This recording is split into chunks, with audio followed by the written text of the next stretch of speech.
want to get into the grading thing because apparently it gets you in trouble. But, you know, to me, this was, for our area, it was a C. Maybe even a D. We just didn't have the depth and quality that we normally have. You had basically, out of the Southwestern Conference, you had one team. It was East St. Louis. Mm-hmm. That was it. Yep. Nobody else was going to make any noise out of that conference, and I can almost hear the people yelling now that are listening in Edwardsville, all three of them. But you have to admit, you were subpar this year. Yeah. Not a good season. Then you look at the Mississippi Valley. Well, after Mascoutah, Right. Okay. Yep. So there's nothing there. The Cokia Conference. Well, you got Bree Central. Columbia had a nice year with playing with babies. Yeah. Believe me, their time's coming, and they're gonna be a real handful. But at the end of the day, it was Bree Central, and that's it. Yeah. You look around at the independents. Jabot, 22 wins, nice year, but not another Class A team other than maybe Madison and Metro East Lutheran that's going to hang with them. And you had Steelville sneak up there. And... Steelville, who snuck in, but didn't play a schedule that made you think they were going to do anything at state. No. And they didn't. Right. They got absolutely waxed. Not their fault. I mean, Yorkville, obviously, but still, 70-27. Come on. Yeah, that's... But, you know, then you look at just in the area, I thought we were down. I just didn't think it was that great of a year. And I'm sure to the players that listen to this, they could take this personally, but don't, because there were still some outstanding individual achievements this year. Mm-hmm. You look now that the All-State teams are starting to come out. We're starting to see where the real players were. You know, Brady Moore, All-State selection, and obviously very deserving. The kid from East St. Louis, a first-team All-State selection. You know, we saw some kids get some recognition, but it used to be in 1A and 2A, man, those three conferences, the Cokia Conference, the conference that Nashville's out of, those two conferences would put 5 or 6 kids in the top 10, and it just didn't happen this year. Right. And then you look at some of the win totals of the good teams, and they were pretty elevated this year. So I just didn't think it was a great year. And there's, you know, next year there's some really nice juniors that are coming back next year. I love the Augustine kid at Jabot. I think he's an outstanding player. Waterloo has an excellent freshman at 6'7" that's going to be a force. Mascoutah's got some kids coming back. But for the most part, some of the bigger names, Justin King's moving on. Some of the bigger names, and by the way, Justin King, honorable mention only for All-State. I thought that was a bit of a slight. I don't know if that's... I don't know when those votes are taken. Right. If it's before the playoffs, which I assume that it is. I think it is. Because they usually honor the All-State team at the playoffs. Yeah. So that, to me, is even a bigger travesty. Justin King had an outstanding regular season. They floundered in the playoffs. They got a tough draw in the first round. Yeah, they sure did. But they still, I think if we talked to Scott Battis and to their coach, they would be like, yeah, we did not meet expectations. We fell way short of where we wanted to be. Right. So, we'll see. But to me, I'd like to see the schedule changed at state to not punish the 1A and 2A losers. We fixed their problem. And I think, absolutely. I'm a little more comfortable now with it being back in Champaign because of what I saw this weekend. The fans, it just felt different, looked different to me. And we weren't there. Yeah. So until we get up there, you know, I haven't been to a high school basketball game in that arena since the spring of 1990, or since the late winter of 1990. Right. So I don't know what it looks like. It'll be interesting to see if it continues. You know, it might have been there maybe some, you know, a little novelty to it. It hasn't been there for quite a while, and so we'll see how the next 3 years play out. You also had the two best players in the state there in Jaden Shute and Braden Huff. Yeah, that helps. You had some really good storylines. You had Chicago Simeon, who, by the way, I didn't realize they had 7 state titles in the last 25 or 30 years. I didn't realize there was that many. No, I didn't. And 6 of them by Robert Smith. Wow. One of the coaches up there. There are a handful of coaches up in Chicago that I have a lot of respect for. He's one of them. And until somebody tells me something negative about him, I'm going to leave it that way. I'm a big fan of Lou Adams at Chicago War, only because I read that article, that piece by Michael O'Brien. No, it wasn't. It was who wrote that piece? Remember I talked about that on the show? Yeah. It was a very famous writer. I'll come up with it later. That's just JT being 55. But Shot in the Dark is what it was called. I remember that part.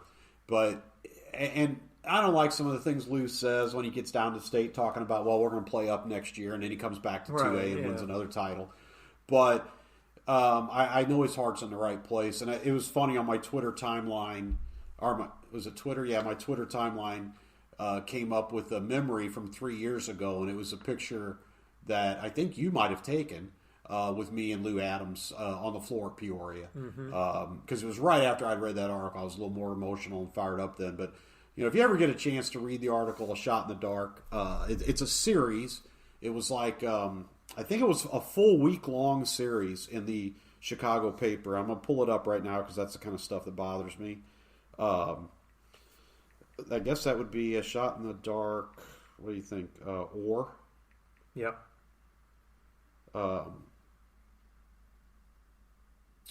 Yeah. Oh, they shot a film about it. Like a documentary? Yeah. Yeah, Dwayne Wade produced it. I thought it was wasn't it an article? Or do I have the wrong... Okay. Wow. What a terrible show we're doing. Just the lack of preparation alone. You think that was the Chicago... I will say newspaper. You think that'll do it? Because it was either obviously the Sun-Times or the Tribune, one of the two. Yeah. Okay, so we'll just table this for next time. I'll look it up, and here's what will happen is I'll find it probably right at the end of the show. So we'll leave it alone. All right, we got 9 minutes left. NCAA tournament bracket came out. Any thoughts?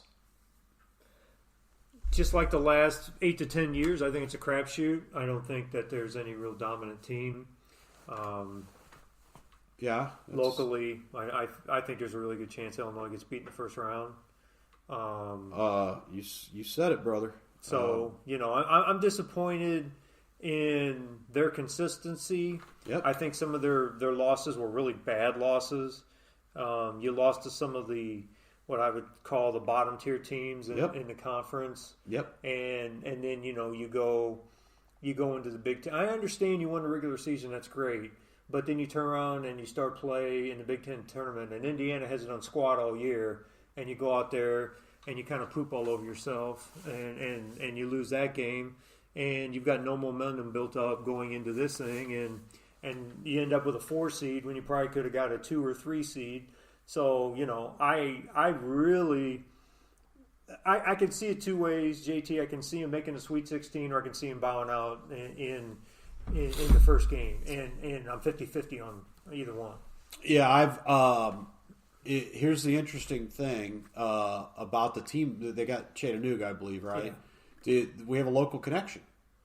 Remember Malachi Smith at Bevel East? Really nice player. Yep. I mean, at Bevel West, excuse me. Kind of the, I would say, obviously the second best player on those E.J. Liddell teams. Yep. Well, he's the leading scorer for Chattanooga. Good for him. So anxious to see them, and it'll be fun. I have them winning the first round, and then I think I have them getting beat. Who do you think wins the whole thing?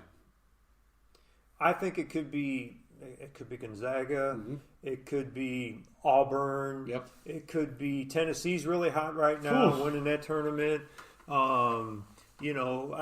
Duke was doing really good, but then they kind of stumbled here towards the end of the season. That loss to North Carolina in Krzyzewski's last game was terrible. That's a little bit terrible loss. A little bit of a dagger. I think you've got any number of teams that could Baylor. It really wouldn't surprise you if they won. To me, it's got to be Gonzaga's year. I just don't. I look at it. They'll have to play Baylor possibly in the semis. They keep knocking on the door, and I think this is their year. they're just so dominant. But the thing about them, they played a couple of big non-conference games, some real big ones, but they have to because their conference stinks. So you don't know what you're going to get, and maybe on the next show we'll talk a little bit. I filled out a bracket. I don't do it very often. I usually fill out the bracket after the tournament because then I'm perfect. And I've never missed a game doing it that way. But I think this year I'm gonna follow it a little bit. And then Mizzou made some noise. They did. Oh, firing their coach. Yeah. I was trying to think about the tournament. Yeah, and it had to be done. Right. He lost the program, and when you make bad choices about bringing kids in, not saying that Mark Smith was a bad choice, but okay, and you look at some of the transfers that have come in there that haven't panned out, and his inability to land the big recruits from around here that are going to stay. Yeah, he got Mario McKinney, but he didn't stay. Right. He got the kid from Whitfield right after he started. Okay, big deal. He's missing out on some of the really big ones, and to me, I just think it was time for Conzo. Well, it was time for him to go. 30. I think what I read was 36 or 38% winning percentage in conference games. I mean, you can't survive, and they're in a real pickle. And here's why: because you haven't been really relevant since Norm. Correct. And wait a minute, Quinn Snyder. Well, and by the way, you know the two people that they passed on to hire Snyder, right? Self and Calipari. Well, neither one of them is worth crap. No. So they don't ever win. Right. So the point is, the last 20 years have been a little bit of a roller coaster. With the last 8 to 10, you're coming down and you're coming down hard. There's nobody that, they're already talking about, go throw a bunch of money at this coach and that coach. And why do they want to come here? There's nothing to come to. You got 3 people at the games. You're in a conference that I got the dark horse. You're probably not going to win, but you should be doing a heck of a lot better than you 38%? Right. It's in a real bad spot. If I'm Mizzou, I call Travis Ford. Maybe. That's the guy I call. Very possible. Got connections there. Yep. That's a good call. Extremely well liked. Not making the kind of money he probably really deserves. Has done a really good job at SLU. He's been incredible at SLU. The players love him. He's made great decisions. Him bringing in Francis Okoro off the trash heap was huge. Francis Okoro played some really big moments down the stretch. Yeah. This Billikens team, AJ was really bummed that they didn't make the tournament. I said, dude, they didn't deserve to make the tournament. Right. But they also lost their leading scorer at the beginning of the season. Yeah, that's so put Javante Perkins back in this lineup and tell me they're in the tournament. Then they're in the tournament, right?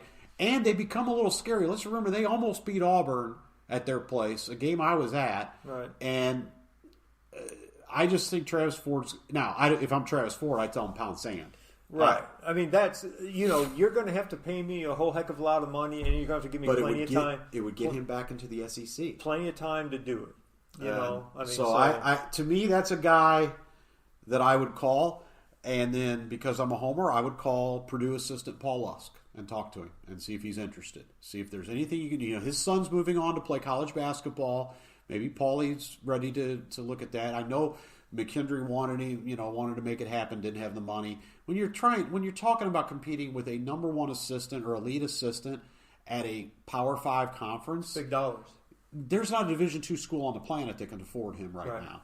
And he's coaching with one of his best friends in the world, Matt Painter. He's having a good time. They're doing well. They're having a good time. By the way, don't be surprised if they don't make a big I think I've got them in the Elite 8. Yeah. Because I think they're scary. Yeah. I think they're a scary team I agree. with all that size. But I'm just, for some reason this year, I'm looking more forward to the tournament. I don't know why. Maybe last year, because of COVID and stuff and not having a regular high school season, it took us out of it a little bit. And then the other thing I'm going to say is all the spring sports are starting this week. So let's get out. We've got a minute and a half left. Public service announcement. Get out to support your spring athletes. If they're like most schools, they've been working really hard since January. And you've got girls soccer, You've got track and field, boys and girls. You've got